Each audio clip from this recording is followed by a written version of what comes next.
बहुत पुरानी बात है। किसी घने जंगल में एक तालाब था जिसमें ढेर सारे मेंढक रहते थे। उन्हीं में से एक मेंढक अपने 3 बच्चों के साथ रहता था। वे सभी तालाब में रहते थे, खाते पीते थे। उस मेंढक की सेहत अच्छी खासी हो चुकी थी और वह उस तालाब में सबसे बड़ा मेंढक बन चुका था। उसके बच्चे उसे देखकर काफ़ी खुश होते थे। उसके बच्चे को लगता है कि उनके पिता दुनिया में सबसे बड़े बलवान हैं। मेंढक भी अपने बच्चों को अपने बारे में झूठी कहानियाँ सुनाता और उनके सामने शक्तिशाली होने का दिखावा करता। उस मेंढक को अपने शक्तिशाली कद काठी पर बहुत घमंड था। ऐसे ही एक दिन बीतते गए। एक दिन मेंढक के बच्चे खेलते खेलते तालाब के बाहर चले गए। वे पास के एक गांव में पहुंचे। वहां उन्होंने एक बैल को देखा। उसे देखते ही उनकी आंख खुली की खुली रह गई।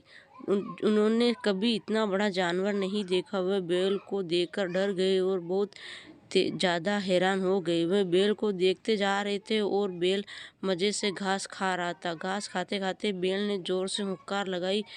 बस फिर क्या, मेंढक के तीनों बच्चे डर के मारे भागकर तालाब में अपने पिता के पास आ गए। पिता ने उनके डर का कारण पूछा। उन तीनों ने पिता को बताया कि उन्होंने उनसे भी विशाल और ताकतवर जीव को देखा है। उन्हें लगता है कि वह दुनिया के सबसे बड़ा शक्तिशाली जीव है। सुनते ही मेंढक के अहंकार को ठेस पहुंची। उसने एक लंबी सांस भरकर खुद को फुला लिया और कहा, क्या वह इससे भी बड़ा जीव था? उसके बच्चों ने कहा, हाँ, वो आपसे भी बड़ा जीव था। मेंढक को गुस्सा आ गया।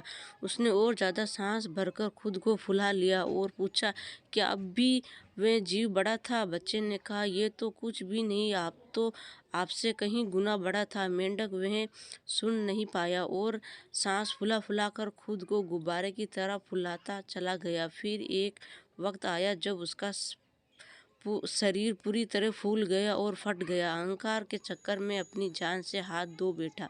इस कहानी से हमें शिक्षा मिलती है कि कभी भी किसी बात का घमंड नहीं करना चाहिए। घमंड करने से खुद का ही नुकसान होता है।